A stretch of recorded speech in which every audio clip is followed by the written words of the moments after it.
Yeah, your panel yesterday. Can you talk a bit about it? How was it? Oh, it's good. I mean, we know each other so well. It was the first panel for Jeffrey Thomas. So it's the first time he's been to a convention. So you know, he was a little bit nervous, but we were like, it's fine. I mean, we know each other so well, and it just I mean, and it's just so comfortable. It's so informal. People want to find out what happened, and we just joke about with each other mainly.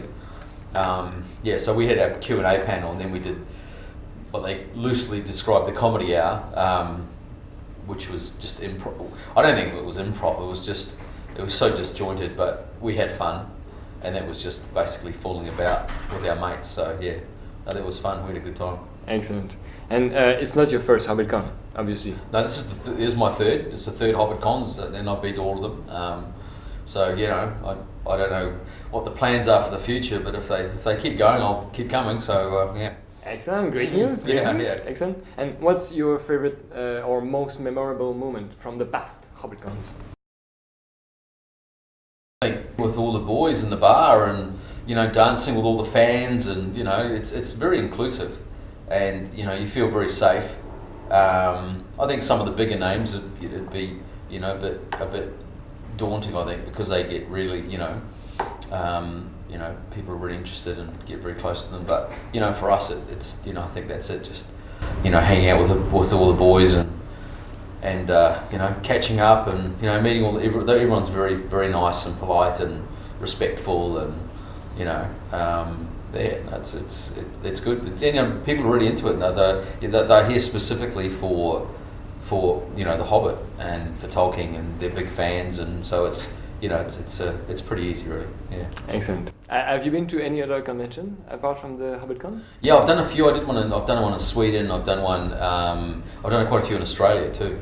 I've done one in New Zealand, but yeah, most of them have been in Australia. So. Okay. And what makes HobbitCon special for you? Well, I think it's just us. It's all the other conventions. There's all guests from all around the world, and they're all different types of TV shows and movies, and whereas this is just specifically for this movie, and so it's family. Yeah, it's family. Yeah, totally. And everyone's a big fan of it, and yeah, it's good. It's a really nice vibe. What do you expect the most out of the next? Because you have another panel shortly today. Yeah. What do you expect of it? What's the feeling every time you jump onto the scene? Oh, just carnage. Stage. Basically, it'll just be ridiculous. I think there's about 5 of us up there, so everybody will be fighting over each other trying to say something. Yeah, but I mean, all we do is we just take the piss out of each other. Basically, we just everyone's just giving each other ribbings and joking and telling a few stories, and yeah, we just be ourselves. It's always good fun. People love to see that. I think, as well as finding out all the information from what we have to tell them about the movies, they just like seeing the dynamics that we have together, which was one of the cool things that we had when we were doing the movie, especially in the first one. It was just what you saw there on the screen was just us. So the panel mood is the same that you had off stage or off camera while you were filming with. Yeah, and sometimes on camera. It was like sometimes it was on camera as well. Yeah, do you have a nice story to tell about I don't know, an anecdote or a story off camera from the filming of The Hobbit? Oh, there's plenty. I mean, like we went on location and for about 8 weeks, all around the South Island of New Zealand, and we were just driving all over the place, and we went to some like incredible places, and just going out for dinner, restaurants, and yeah, it was just like a big holiday, for a lot of it. I mean, we were working very hard, and we were getting up very early, but traveling around with everybody and seeing the sights, that was pretty cool. I don't know. I think just we had a trailer park, and there were 20 or so of us, all with our little trailers, and we'd just be sitting around in our costumes, waiting to go on set, just joking. I had like FIFA 12 on my PlayStation, so it was mainly myself, Aidan and Dean. We'd always have a game of FIFA every now and then, and yeah, it was just fun. It was like being at school, pretty much. Yeah, just going back young and having all your time, a summer holiday or kind of. Yeah, totally. So you are from New Zealand also? Yeah, I'm from New Zealand, yeah. What's your favorite location in New Zealand? Have you been able to go to see it while you were filming The Hobbit? Or? Yeah, well, I was born in Wellington, Okay. You know, we did most of the filming. And then I lived very close to Hobbiton actually. Yeah, I was brought up in a little town called Morrinsville, which is probably half an hour from Hobbiton. That's where I went to school. And then at one point I lived literally just over the hill from Hobbiton. So I was living there for a wee while as well. So yeah, it's I enjoyed going back there, but I never really explored the South Island. Like I'd never really gone around and, you know, one of the old sayings in New Zealand is don't leave home till you see the country, because everybody in New Zealand, because it's so far away from, you know, America and Europe, everyone just takes off and goes to Europe or goes to the States and tries to travel, but, you know, I'd never really explored my own country. So it was a chance to go back and really see things in the South Island that I hadn't seen, you know, in 30 years. So that was really cool. Do you have a new favorite spot in New Zealand? I think probably like I hadn't spent a lot of time in Queenstown. That was really cool. There's so many. I mean, you know, Lake Tekapo, like visually was incredible. Like Nelson, we spent time in Nelson as well. Yeah, I think the South Island was, you know, that was something I really enjoyed going back to. The North Island was pretty familiar to me, but the South Island was something new. Yeah. Excellent. And you talked about a day of shooting, like you were playing FIFA. Can you explain us or tell us what's a usual day of shooting for you for The Hobbit? Well, it just depends. Like sometimes if we're due on set, say at 9, we'll get in about 4:30, and get all the prosthetics and the makeup on, and then start getting costume on. You know, and then we may be ready to go 9:30. We may be on set early, or we may, you know, they may do another type of shot, and we may be waiting, you know, till lunchtime, you know, and you just have to wait until they're ready, you know. It just depends what Pete wants to shoot, because they may have a shot where we're all in, but they're shooting one way to start with, so we might not be in that shot, or they want to do close-ups, or, you know. So it just depends. You just, you know, find things to do. You know, you got your computer, you got your internet. You maybe do a bit of writing, or, you know, Skype the family, or yeah. But usually we just grab coffees and just wander around. And like now, 3 years in, and like now that all the films are finished and all the premieres are finished, it sort of brings me back into that world again. And it sort of, you know, I think Luke said it in the opening ceremony about how it just brings back so many great memories.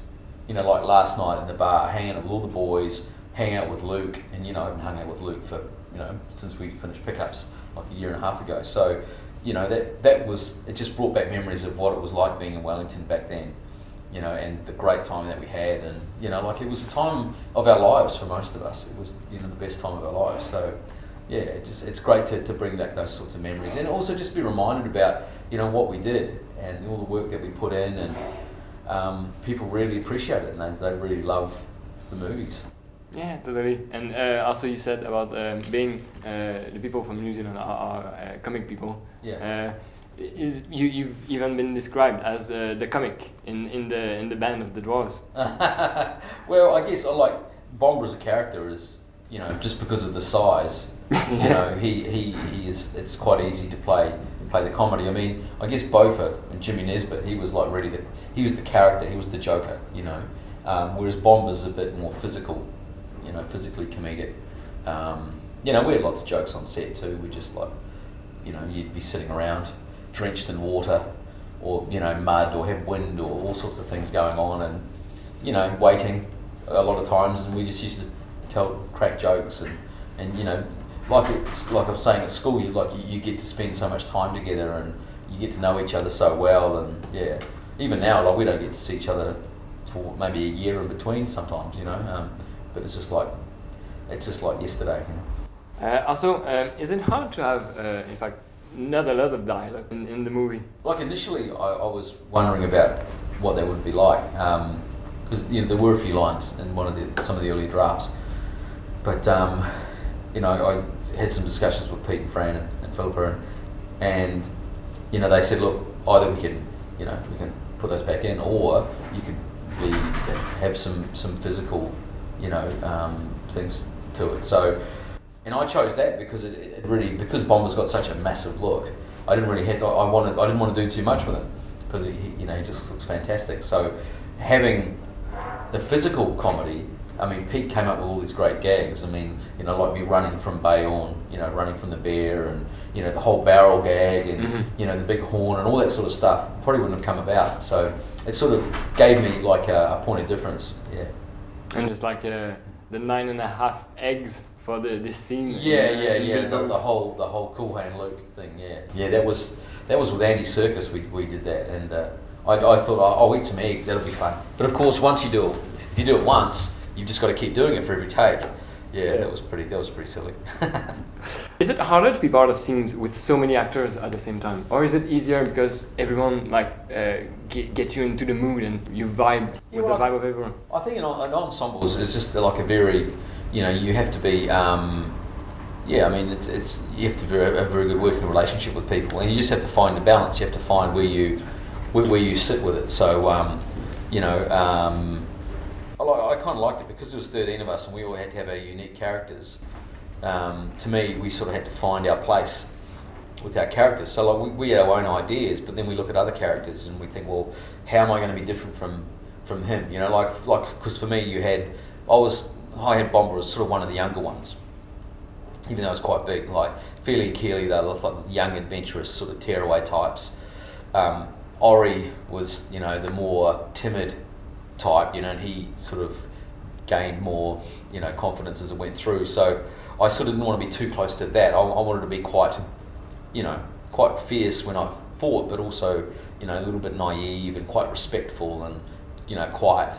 So, you know, it's good because you just sort of find your place amongst the others. The Hobbit being your first big role, how does it affect your career? Oh, well, it's been great. I mean, just you know, I guess the one thing is that people don't recognise me, you know, and I don't have a lot to do in it, you know, from an acting point of view. So there's not a lot that people can look at and go, oh, look, you know, I can cast him in this role or that role. But just simply being in a massive project and working with Peter, and that I was in it and that I was cast in it, sort of means a bit. So I guess what it's done for me, based in Australia, it's sort of given me a bit more profile, and you know, people know that I was in this, so they sort of immediately think that I'm maybe at a different level, and I think you do become, you know, when you're working every day with Martin Freeman and Richard Armitage and, you know, Sir Ian McKellen, you know, you do pick things up from these people, and it does enrich you as an actor and make you better. So, you know, that's something that, you know, has definitely helped me, and now, even though,